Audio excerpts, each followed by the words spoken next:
नमस्कार दोस्तों, बीते लोकसभा चुनाव में पूर्ण बहुमत गंवाने के बाद अब बीजेपी को राज्यसभा में भी झटका लगा है। जिस तरह से लोकसभा में भारतीय जनता पार्टी अपने दम पर सरकार बनाने में सक्षम नहीं है, क्योंकि बीजेपी के पास अकेले दम पर केवल 240 सीटें ही हैं और बहुमत का आंकड़ा जो है 272 का है। हालांकि भले ही एनडीए को बहुमत का आंकड़ा मिला है, लेकिन बीजेपी अपने दम पर बहुमत लाने में कामयाब नहीं हो पाई। इसी तरह से अब राज्यसभा में भारतीय जनता पार्टी बहुमत से नीचे आ गई है। राज्यसभा में पूर्ण बहुमत नहीं होने के कारण भारतीय जनता पार्टी को बड़ी परेशानियों का सामना करना पड़ सकता है। बता दे, संसद सत्र का बजट 23 जुलाई से शुरू हो रहा है। विपक्ष फिर से सरकार को घेरने की रणनीति बना रहा है, तो वहीं दूसरी तरफ राज्यसभा में भारतीय जनता पार्टी के लिए परेशानी बढ़ गई है। राज्यसभा में जो बहुमत का आंकड़ा है उससे भारतीय जनता पार्टी 13 सीटें नीचे आ गई है। बता दे, वर्तमान में राज्यसभा में भाजपा के पास महज 86 सीटें ही बची हैं और सहयोगी दलों को जोड़ दिया जाए तो इन दलों को मिलाकर एनडीए के पास 101 सीटें ही बची हैं। 4 साल बाद भाजपा की स्ट्रेंथ 90 से नीचे चली गई है। 13 जुलाई को पार्टी के 4 मनोनीत सदस्य सेवानिवृत्त हो गए हैं। बता दे, राज्यसभा में कुल सांसदों की संख्या जो होती है वो 245 की है, लेकिन वर्तमान में अभी जो सांसदों की संख्या है 226 की है। इसमें बहुमत का आंकड़ा जो है 114 का है और एनडीए जो बहुमत का 114 का आंकड़ा है उससे 13 सीटें कम हो गई हैं। इस लिहाज से देखें तो सरकार को बिल पास कराने में काफी परेशानी का सामना करना पड़ सकता है। बता दे, राज्यसभा में कुल 19 सीटें खाली हैं और इन सभी खाली 19 सीटों पर जल्द ही चुनाव होने हैं। इन 19 सीटों में से जिसमें 4 सीटें जम्मू कश्मीर की हैं और वहां विधानसभा चुनाव के बाद ही राज्यसभा चुनाव होंगे। 4 सीटें नामित सदस्यों की खाली हुई हैं, जिसमें राकेश सिन्हा, राम सकल, सोनल मानसिंह और महेश जेठमलानी शामिल हैं। दूसरी ओर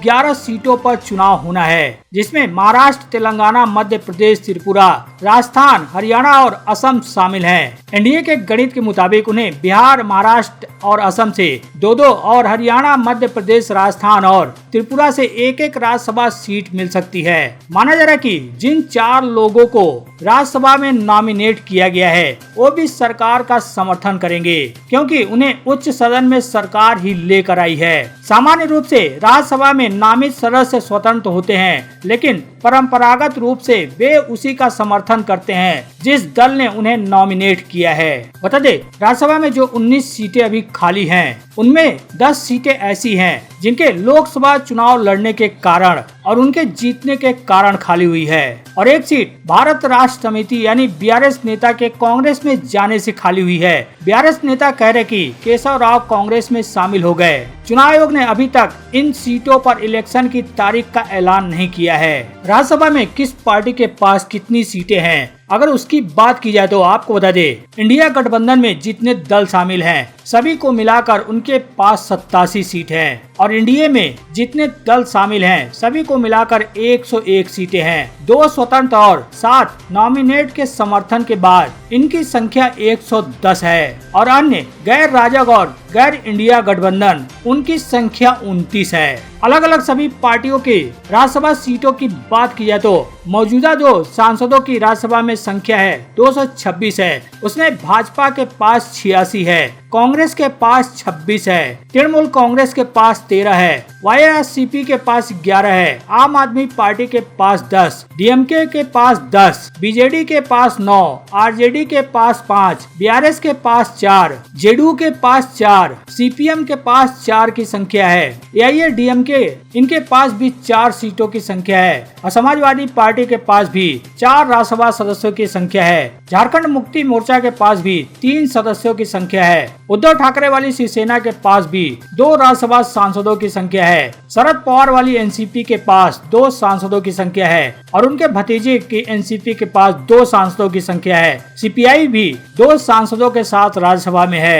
एयूएमएल भी 2 सांसदों की संख्या के साथ राज्यसभा में है। नॉमिनेटेड सांसदों की जो संख्या है वो 7 है और अन्य जो है 16 हैं। तो कुल मिलाकर एनडीए के पास 101 की संख्या है और इंडिया गठबंधन के पास 27 है। और जो किसी भी गठबंधन में शामिल नहीं है, यानी ना तो इंडिया में और ना ही एनडीए गठबंधन में शामिल हैं, उनकी संख्या 29 है। तो इस हिसाब से वर्तमान की स्थिति के अनुसार एनडीए के पास बहुमत से 13 सदस्य कम है। अब बीजेपी के पास राज्यसभा में बहुमत का आंकड़ा कम होने के कारण माना जा रहा है कि केंद्र सरकार को कोई भी बिल राज्यसभा से पास कराने में परेशानी हो सकती है। बहरहाल राज्यसभा में खाली सीटों पर कब चुनाव होंगे कब नहीं, यह तो आने वाले समय में पता लग पाएगा। लेकिन 7 राज्यों की 13 विधानसभा सीटों पर उपचुनाव के बाद बिहार की 4 और सीटों पर उपचुनाव होना है। इसके अलावा उत्तर प्रदेश की 10 विधानसभा सीटों पर भी उपचुनाव होना है। लेकिन जिस तरह से 7 राज्यों के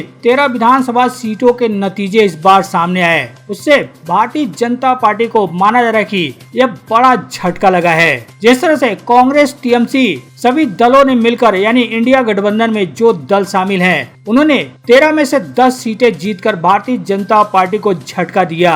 उससे इंडिया गठबंधन काफी खुश है। बता दें 7 राज्यों की जो 13 विधानसभा सीटों पर उपचुनाव हुए थे, उसके बाद बिहार की 4 सीटों पर उपचुनाव होने हैं, जिसमें तरारी विधानसभा सीट, रामगढ़ विधानसभा सीट, बेलागंज और इमामगंज विधानसभा सीट शामिल है। और जो 7 राज्यों के 13 विधानसभा सीटों पर उपचुनाव हुए थे, उसमें पश्चिम बंगाल की 4 सीट, हिमाचल प्रदेश की 3 सीट, उत्तराखंड की 2, मध्य प्रदेश की 1, तमिलनाडु की 1, पंजाब की 1, बिहार की 1 सीट शामिल थी। जिसमें इन 13 सीटों में से पश्चिम बंगाल की 4 सीटों पर टीएमसी ने जीत दर्ज की। वहीं हिमाचल की जो 3 सीटों पर उपचुनाव हुए थे, उन 3 सीटों में से कांग्रेस ने 2 सीटें जीती और भाजपा के हाथ सिर्फ 1 सीट लगी। वहीं उत्तराखंड की जो 2 सीट थी, उन दोनों सीटों पर कांग्रेस ने कब्जा कर लिया। उत्तराखंड की दोनों सीटें बीजेपी को गंवानी पड़ी। लेकिन इन 13 सीटों में से सबसे ज्यादा चर्चा बद्रीनाथ सीट की हुई, जिस पर कांग्रेस ने जीत दर्ज की। वहीं मध्य प्रदेश की जो 1 सीट थी, इस पर बीजेपी ने जीत दर्ज की। तमिलनाडु की 1 सीट पर डीएमके ने जीत दर्ज की। पंजाब की 1 सीट पर आम आदमी पार्टी ने जीत दर्ज की और बिहार की 1 सीट पर निर्दलीय प्रत्याशी ने जीत दर्ज की। तो कुल मिलाकर भारतीय जनता पार्टी को महज 2 सीटों पर जीत मिली। तो इंडिया गठबंधन में शामिल दलों को कुल मिलाकर 10 सीटों पर जीत मिली। और बिहार की जो रुपौली विधानसभा सीट थी, वो ना तो आरजेडी के खाते में गई और ना ही जेडीयू के खाते में गई। यहाँ पर निर्दलीय ने बाजी मार ली। अब रुपौली के बाद बिहार में फिर से 4 सीटों पर उपचुनाव होना है। अब इन 4 सीटों को लेकर दलों में माथापच्ची शुरू हो गई है। लेकिन जिस तरीके से रुपौली में जनता ने दलों को नकार निर्दलीय पर अपना भरोसा जताया, उससे सभी दलों की चिंता बढ़ गई है। इस विजय उपचुनाव में जो भी दल जीतेगा, उसके लिए 2025 के विधानसभा चुनाव में नैतिक रूप से बूस्टर का काम करेगा। बता दे बिहार में जो इन 4 सीटों पर उपचुनाव होना है, इन चारों सीटों के विधायकों ने लोकसभा चुनाव में जीत हासिल की, जिसके कारण यह सीटें खाली हुई और इस पर उपचुनाव कराया जाना है। साल 2020 के विधानसभा चुनाव में भोजपुर जिले के तरारी विधानसभा सीट से माकपा पाले के सुदामा प्रसाद ने जीत हासिल की थी। अब वो आरा लोकसभा सीट के सांसद बन चुके हैं, जबकि रामगढ़ के आरजेडी विधायक सुधाकर सिंह बक्सर लोकसभा चुनाव सीट से खड़े हुए थे, जहां पर उन्होंने जीत दर्ज की, जिसके कारण यह सीट खाली हुई। वहीं गया जिले के बेलागंज विधानसभा सीट से आरजेडी विधायक सुरेंद्र यादव ने लोकसभा चुनाव लड़ा। इन्होंने जहानाबाद लोकसभा सीट से चुनाव जीता, जिसके कारण बेलागंज विधानसभा सीट खाली हुई। वहीं इमामगंज से हिंदुस्तानी आवाम मोर्चा के जीतन राम मांझी ने गया से चुनाव लड़ा और गया से वो चुनाव जीत गए, जिसके कारण यह सीट खाली हुई। वर्ष 2020 में तरारी और रामगढ़ में बीजेपी दूसरे स्थान पर रही थी, जबकि बेलागंज में जेडीयू दूसरे स्थान पर रही। इस कारण से तरारी और रामगढ़ सीट पर बीजेपी की ओर से दावा किया गया है। वहीं बेलागंज सीट जेडीयू को देने पर सहमति बनी है, जबकि जीतन राम मांझी के सांसद बन जाने के कारण इमामगंज सीट खाली हुई है। अब इस कारण माना जा रहा है कि यह सीट जीतन राम मांझी की पार्टी को मिल सकती है। हालांकि बताया जा रहा है कि बीजेपी नेताओं ने यह बताया कि एनडीए में सीट बंटवारे पर सहमति बन गई है। चारों सीटों में से भाजपा 2 पर लड़ेगी, जदयू 1 पर और हम 1 सीट पर अपने उम्मीदवार उतारेगी। हालांकि अभी यह तय नहीं हो पाया कि किस पार्टी की ओर से किसे उम्मीदवार बनाया जाएगा। हालांकि बिहार की जो 4 सीटें खाली हुई हैं, इन 4 विधानसभा सीटों पर कब उपचुनाव होंगे इसकी तारीख अब तक नहीं आई है। हालांकि ये भी माना जा रहा है कि उत्तर प्रदेश की 10 विधानसभा सीटों के साथ ही इस पर भी उपचुनाव हो सकते हैं, क्योंकि ये सभी सीटें उत्तर प्रदेश की और 4 बिहार की, ये सभी सीटें सांसद बनने और उस पर इस्तीफा देने के कारण खाली हुई है। उत्तर प्रदेश की जो 10 विधानसभा सीटें खाली हुई हैं, उस पर एक विधायक इरफान सोलंकी को अयोग्य करार दिए जाने के कारण यह सीट खाली हुई है। बता दें, उत्तर प्रदेश की जिन 10 विधानसभा सीटों पर उपचुनाव होने हैं, उनमें मीरापुर जो इस्तीफे के कारण खाली हुई है, कुंद्रकी ये भी इस्तीफे के कारण खाली हुई है, खैर ये भी इस्तीफे के कारण खाली हुई है, मिल्कीपुर विधानसभा सीट, गाजियाबाद विधानसभा सीट, करहल विधानसभा सीट, कटेहरी विधानसभा सीट, मझवा